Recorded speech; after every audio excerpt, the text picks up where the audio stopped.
Hello दोस्तों, आज मैं यस बैंक की बात करने वाला हूँ। यस बैंक के स्टॉक में आज 5% से भी ज्यादा तेजी देखी गई थी। इसका मतलब ये नहीं है, मैं पहले ही आपको बता दूं कि ये स्टॉक रॉकेट बनने वाला है। यस बैंक के साथ में मेनली दो इशू चलते हैं। पहला है एनपीए की रिकवरी और दूसरा है फंड की कमी।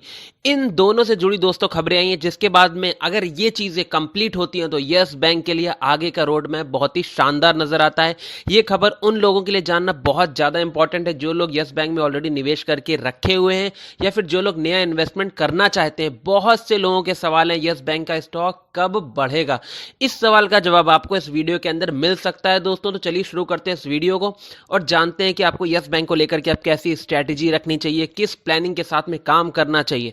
मैं सुमित आपका आपके अपने चैनल में बहुत बहुत स्वागत करता हूं। अगर आपने अभी तक इस चैनल को सब्सक्राइब नहीं किया है तो शेयर मार्केट से जुड़ी सारी अपडेट्स को पाने के लिए हमारे चैनल को अभी सब्सक्राइब कीजिए। दोस्तों, सबसे पहले मैं आपको बता दूं, आज इस स्टॉक के अंदर 5% से भी ज्यादा की तेजी देखी गई है, जो कि मेरे पास में लास्ट रिपोर्ट है। इस स्टॉक ने मॉर्निंग में 13 रुपीज 20 पर ओपनिंग करी थी, 13 रुपीज 70 का हाई बनाता है और 13 रुपीज 65 पर अपनी जो 3 बजे के आसपास है उस टाइम पे ट्रेड कर रहा है। अगर हम इस स्टॉक के अंदर डिलीवरी क्वांटिटी की बात करते हैं तो बीएसई के अंदर लगभग 1.25 करोड़ से ज्यादा शेयर्स का कारोबार देखा जा सकता था, जिसमें से लगभग 38% से ज्यादा की डिलीवरी उठाई गई थी। और अगर हम एनएसई में देखते हैं तो एनएसई के अंदर लगभग 5.5 करोड़ से ज्यादा शेयर्स का कारोबार हुआ था, जिसमें से लगभग 2 करोड़ से ज्यादा की डिलीवरी उठाई जा चुकी थी, लगभग 38% से कहीं ज्यादा।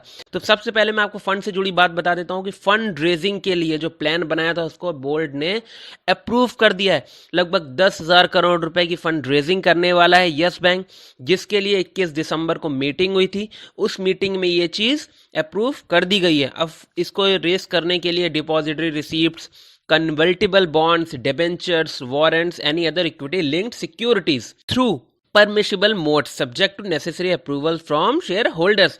जैसा कि दोस्तों मैंने आपसे बोला है कि हर चीज में जो है वो शेयर होल्डर से भी इजाजत और वोटिंग वगैरह होती है, तो वो प्रोसीजर अब आगे बढ़ेगा। तो ये एक यस बैंक के लिए अच्छी खबर है कि उनको फंड की जरूरत और फंड रेजिंग का काम कहीं ना कहीं पूरा होता दिखाई दे रहा है। दूसरी जो बड़ी खबर है वो है एनपीए से जुड़ी हुई दोस्तों। जैसा कि आपको पता है, यस बैंक ने एनपीए की रिकवरी के लिए 100 प्रोफेशनल से ज्यादा लोगों की टीम तैयार कर रखी है जो कि एनपीए पर काम कर रहे हैं।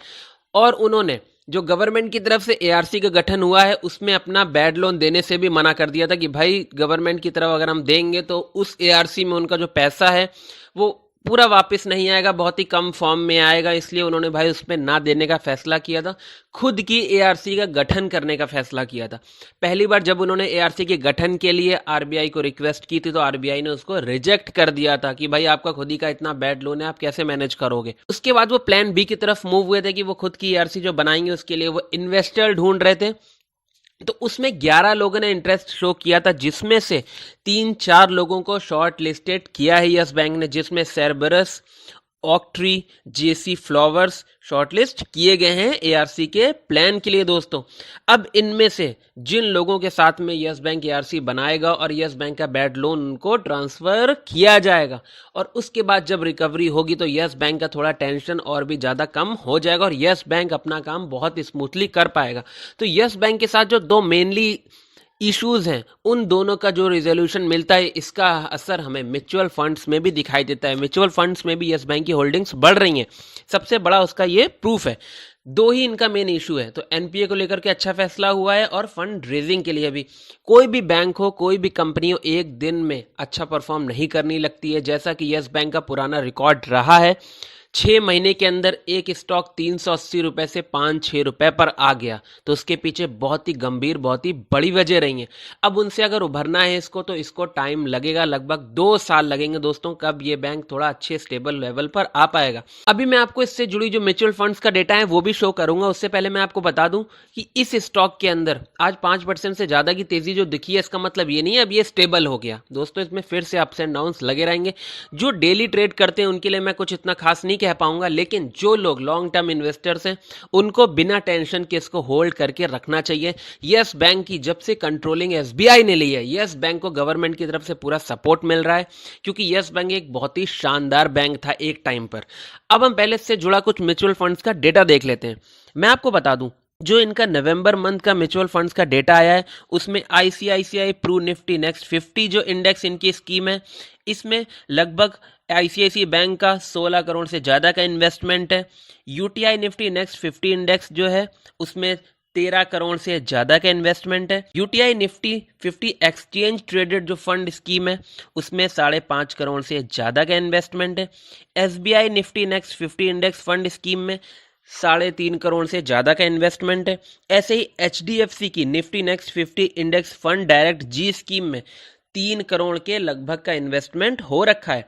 आईसीआई की एक प्रू निफ्टी नेक्स्ट 50 ईटीएफ जी स्कीम में 2 करोड़ से ज़्यादा का इन्वेस्टमेंट हो रखा है। आईसीआईसीआई प्रू बैंक ईटीएफ जी स्कीम में कोई भी इन्वेस्टमेंट नहीं है अभी के दौरान। डीएसपी निफ्टी नेक्स्ट 50 इंडेक्स में 1.58 करोड़ का इन्वेस्टमेंट हो रखा है। Axis Nifty 100 index fund direct G scheme में 1 करोड़ से ज़्यादा का इन्वेस्टमेंट हो रखा है। दोस्तों मैं आपको बता दूं, जिस तरह से म्यूचुअल फंड्स ने भी अपनी होल्डिंग्स को बढ़ाया है, यस बैंक के अंदर ट्रस्ट बिल्ड हो रहा है। लेकिन जो लोग ऐसा सोच करके इसको ट्रेड करते हैं, भाई बस ये बढ़ जाएगा, रॉकेट बन जाएगा, 20 रुपए का हो जाएगा, 50 रुपए का हो जाएगा, और बहुत से लोगों का कहना ये है कि भाई ये बढ़ेगा ही नहीं, सब बकवास की खबरें, सब बकवास। दोस्तों कोई भी स्टॉक हो, किसी भी खबर के बल पे चलता है तो वो 1 दिन चलेगा, 2 दिन चलेगा। इस स्टॉक की स्टेबिलिटी कंपनी या बैंक के परफॉर्मेंस पे डिपेंड करती है।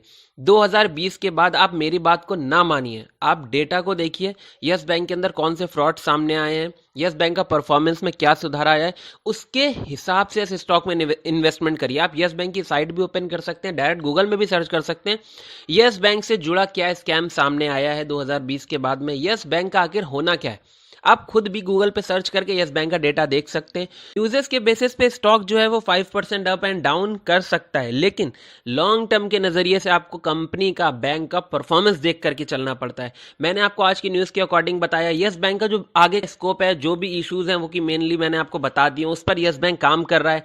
इन सब चीजों को देखते हुए लगता है कि यस बैंक अच्छा परफॉर्म करेगा, और यस बैंक को बंद होना होता है, मर्जर होना होता है, तो अभी तक की कुछ ना कुछ बड़ा फैसला आया होता। इतना बड़ा एनपीए, उसकी रिकवरी में टाइम लगेगा। फंड रेजिंग हो रही है, यस बैंक अपना परफॉर्मेंस सुधार रहा है, कस्टमर बढ़ रहा है, इसका कासा रेशियो भी बहुत ही शानदार होता चला जा रहा है। आपको इन सब चीजों को समझनी है। आप मेरी बात पर ट्रस्ट मत करिए, लेकिन आप असली डेटा देखेंगे, आपको तब चीज समझ में आएंगी। अगर हम इसमें कम्युनिटी सेंटीमेंट्स देखते हैं तो लोगों की जो राय है वो भी इसको लेकर के हम कह सकते हैं लगभग 89% लोगों का मानना है कि हम इसको पॉजिटिव व्यू लेकर के देखें, और 11% लोग इसको सेल करने का व्यू रखते हैं। लॉन्ग टर्म के नजरिए से आप यस बैंक को होल्ड करके चल सकते हैं। बाकी आप कोई भी इन्वेस्टमेंट बनाना चाहते हो तो एक बार अपने फाइनेंशियल एडवाइजर से चार्ट वगैरह पर रिसर्च करने के बाद कीजिएगा। हमारा वीडियो लाइक करना, शेयर करना, सब्सक्राइब करना बिल्कुल मत भूलिएगा, शेयर मार्केट से जुड़ी सारी अपडेट्स को पाने के लिए। Thank you so much for watching this video.